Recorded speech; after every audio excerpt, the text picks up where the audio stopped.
could strike the whole sentence. Whole sentence. We're starting it, but till the end. Yeah.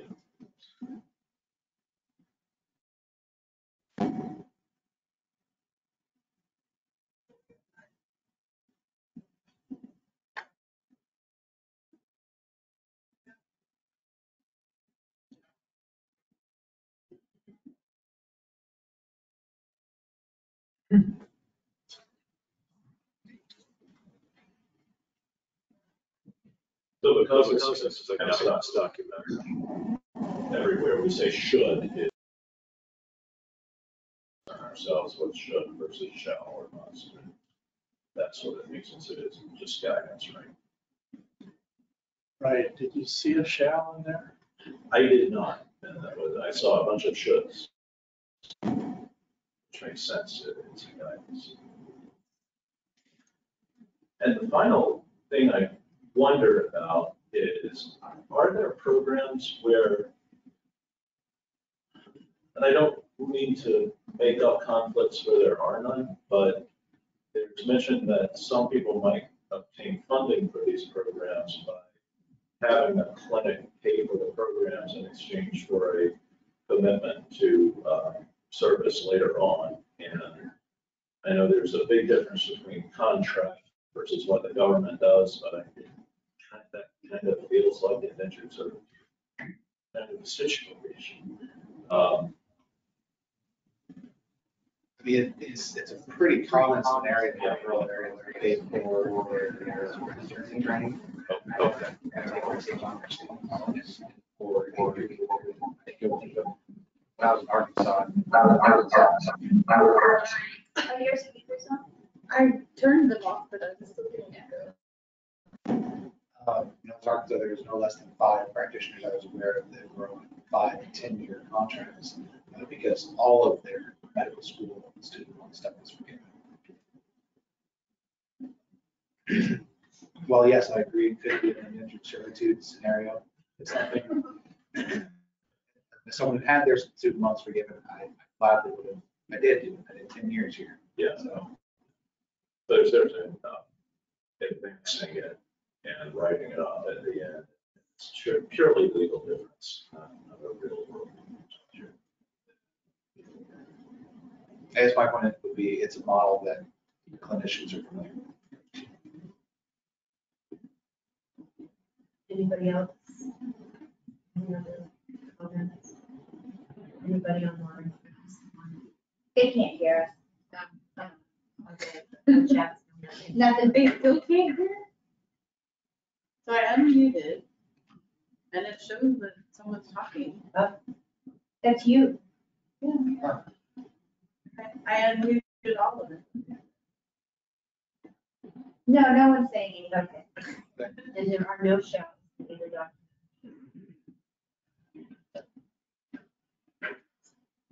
So are we good to go on this one to move forward as is tomorrow? I'm gonna make a few changes that we discussed, and then email it to everybody after the meeting.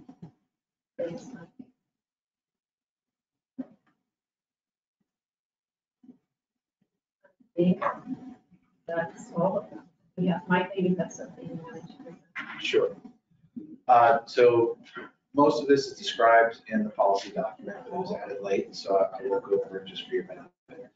There's been 2 international medical graduate regimes. The first one was to look at a program out of Minnesota to see if it made sense to have applied in Washington State. And the result of that report, worker report, created the IMG implementation report, which gave both the IMG work group and the medical commission a set of to-dos over 5 years.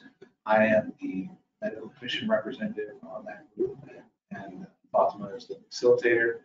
And so we are working through a number of issues. And one of the things that is required is the adoption of a grants and contracting process according to Senate Bill 6551, what that will disperse funds to IMGs to help them get into licensure.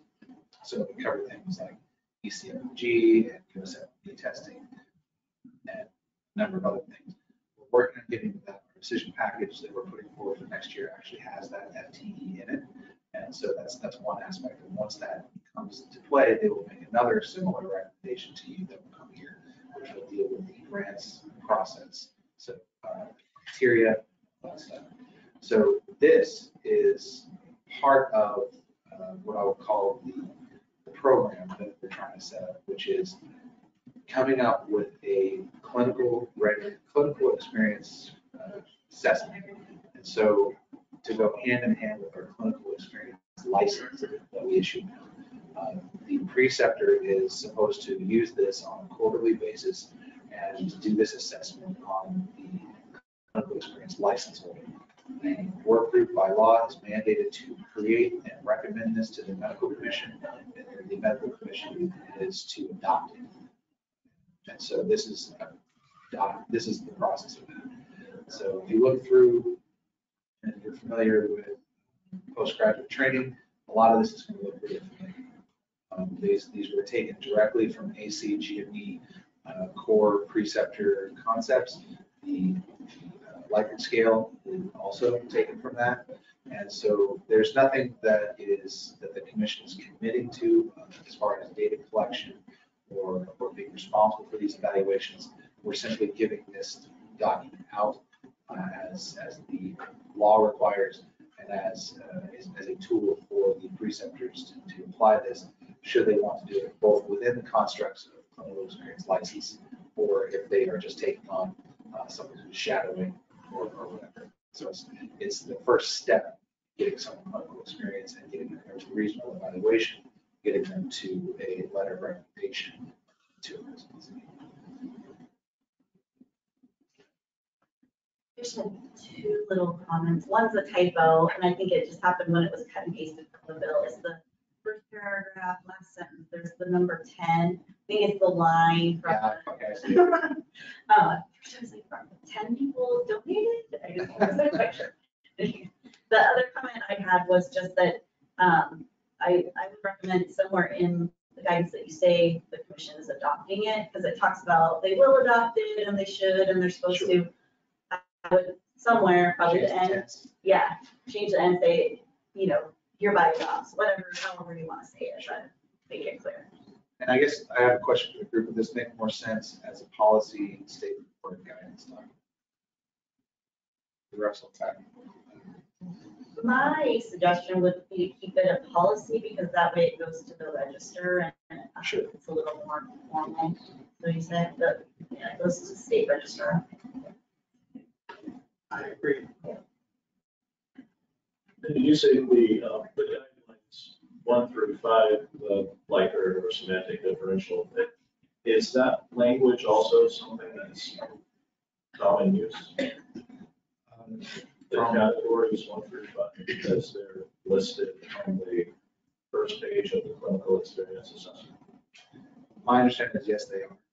So yeah, this is, I did not have much of a hand in developing this. This was the folks at UW, medical directors and residency directors who knew much more about it. So if they're comfortable with it, I mean, my immediate thing is this is really two different dimensions they're measuring, and they're not mutually exclusive categories. Has anybody pushed back, and if it's something that's in use, Right. The one thing I will say is there could be a change later. I know ACGME is coming out with new structures as far as what should be evaluated, but those aren't due until I think near mid-2020. So And the beauty of the policy is you can update it very quickly. Yeah, not really. Yeah. You like that?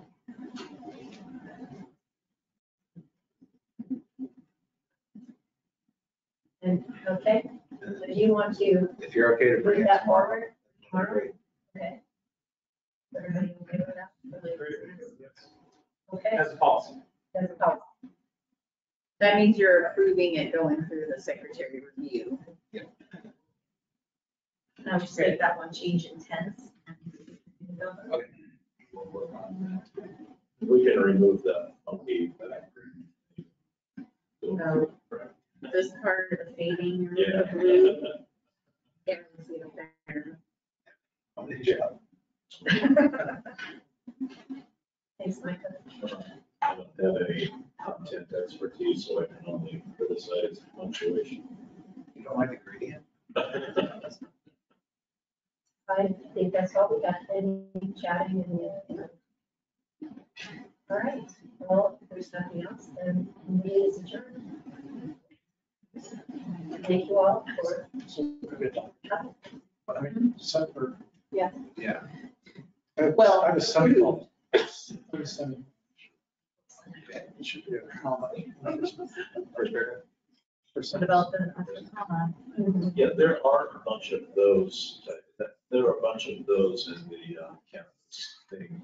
The semicolons where they're out of order, and there's one list where there are some things that are subordinated as points B and E, and actually it should be pulled out. Can we get it right that, so? We only wrote the last bit. Take that hat off and go, They yeah. didn't want it.